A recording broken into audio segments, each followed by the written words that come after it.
Ассалаумағалейкум ва рахматуллахи ва баракату. Қалдарыңыз қалай, ағайын, туыс, менің инста достарым,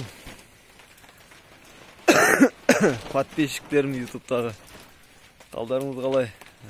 Мына бүгінгі түсірілім, кешкі түнгі түсірілім болып жатыр. Міне қиярлар мынандай болып жатыр қазір. Ішінде 20 градус от жағып жатырмыз. Таңнан кешке дейін от жақтық бүгін. Өйткені ауа райы сондай болып жатыр да. Дала суық, уже минусқа кетті. Дала 2 градус минус. Мынаның ішінде қазір 20 градус ұстап тұр.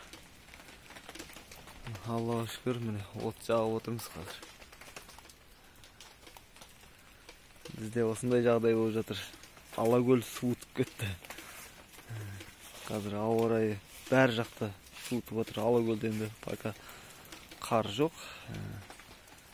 Басқа қалаларда жаңалықтан көріп жатырмыз, қар жауып, борандатып жатыр екен де. Бізде енді ондай келе қойған жоқ. Қиярларымыз да өсіп жатыр. Аллаға шүкір.